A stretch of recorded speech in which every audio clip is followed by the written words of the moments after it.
¿Qué es mejor? ¿Salvar a todos incluso cuando el mundo no quiere ser salvado? ¿O proteger solo lo que considera digno, aunque esto lo convierta en lo que juró combatir?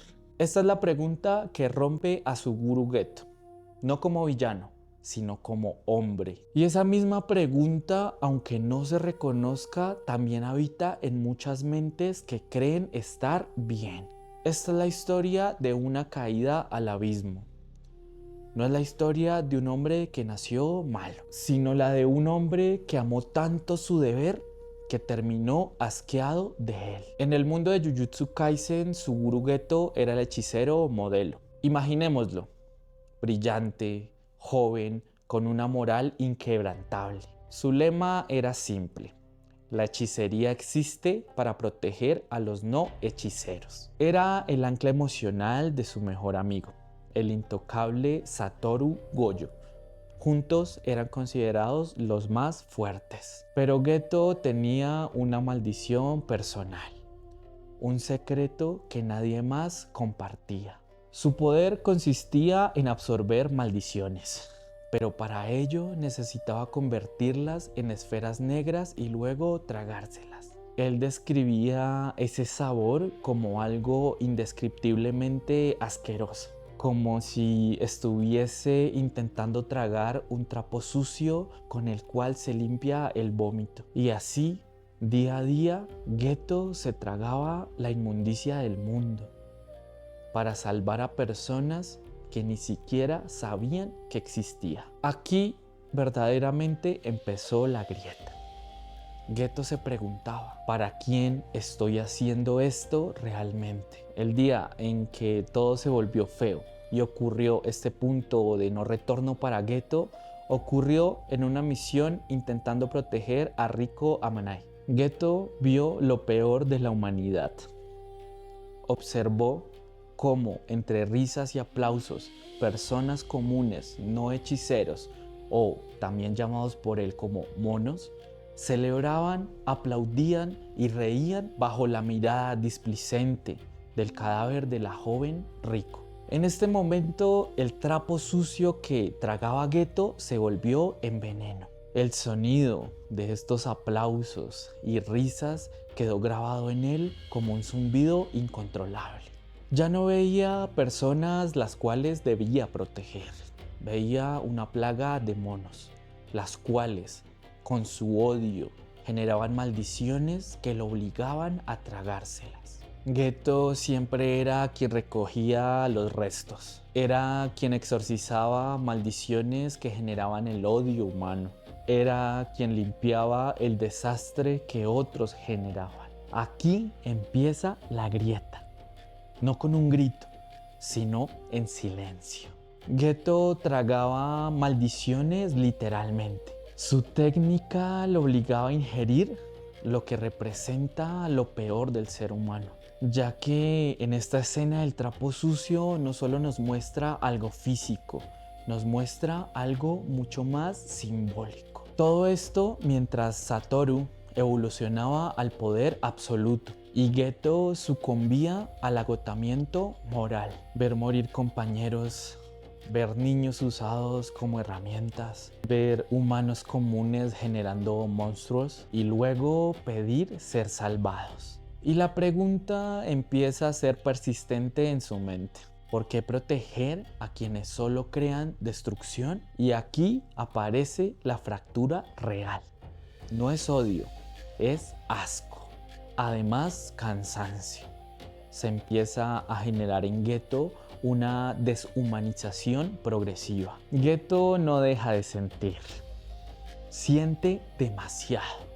En el arco del inventario oculto y la muerte prematura, con la muerte de Riko Amanai, algo se rompe definitivamente. No hay catarsis, no hay un duelo sano. Hay una decisión silenciosa, porque el ideal de Geto no murió, se retorció. Y cuando una idea se retuerce sin contención emocional, se convierte en justificación. Pero la gota que colmó el vaso fue una aldea perdida en las montañas. Geto llegó y encontró a dos niñas pequeñas. Eran pequeñas hechiceras, encerradas en jaulas, desnutridas y golpeadas por los aldeanos. Estas personas las estaban tratando como monstruos. Y Geto, en completo silencio, se rompió, liberó a sus maldiciones y con furia silenciosa masacró a los 112 habitantes de esta aldea. Esa noche el héroe murió y nació probablemente el genocida más grande del planeta. Si retrocedemos un momento, nos vamos a encontrar con la escena más desgarradora. Gojo y Geto se encuentran, siendo mejores amigos, en medio del ruido de una ciudad abarrotada. Gojo, el hombre que lo puede todo, el más fuerte, descubre una situación implacable. No puede salvar a su mejor amigo de su mente. Geto, con frialdad, solo le dice: ¿eres el más fuerte porque eres Satoru Gojo o eres Satoru Gojo porque eres el más fuerte? De ahí él se marchó. Fue a crear una secta y se convirtió en un líder oscuro, pasando todos sus días intentando crear un mundo donde solo pudiesen vivir los hechiceros. Después de tantas situaciones, él finalmente muere a manos de Yuta, pero es Satoru quien le da la estocada final. Todo ocurre muy rápido. Lo encuentra en un callejón, desvalido, sin ganas y sin energía, en medio de una escena la cual no conocemos, pero estoy seguro que Satoru le expresó a su mejor amigo todos sus sentimientos, finalizando con este hombre, quien se ahogó, intentando limpiar el mundo con su propia boca.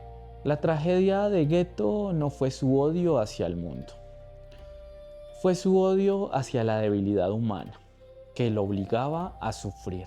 Y al final, el hombre que vivía para proteger al mundo terminó siendo la maldición más grande. Y aquí podemos integrar lo estoico. Marco Aurelio nos recordaba que el alma se corrompe cuando nos acostumbramos a la indignación constante. Y Geto vivía indignado, pero no lo expresa, lo acumula. Epicteto, por su parte, diría que Geto confundió su rol. Él creyó que podía controlar la naturaleza humana y cuando vio que no lo logró, decidió condenarla. El problema no fue la injusticia del mundo, fue perder la templanza hacia ella. El estoicismo no nos enseña a salvarlo todo, enseña a no perderse a sí mismo mientras se actúa. Y Geto fue leal a los hechiceros, pero dejó de ser leal a su carácter. Y aquí nos damos cuenta de una situación escalofriante. Cuando Geto decía que solo los hechiceros merecían vivir, no lo hacía gritando, lo hacía con calma.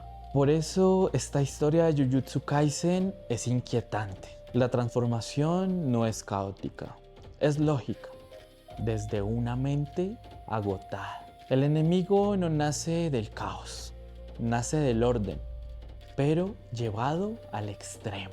Y así Geto no se siente malvado, él se siente coherente. El samurái practicaba la templanza, la coherencia y la lealtad. En el Bushido, la lealtad exige equilibrio, porque el deber sin compasión era considerado tiranía y la fuerza sin humanidad era vacío. Y si contrastamos, Geto no traiciona por ambición, lo hace por una convicción absoluta. Y este es el guerrero más peligroso, el que cree que su causa lo exime de la ética. Si lo vemos desde la vida real, esta historia no es ficción lejana, es cotidiano.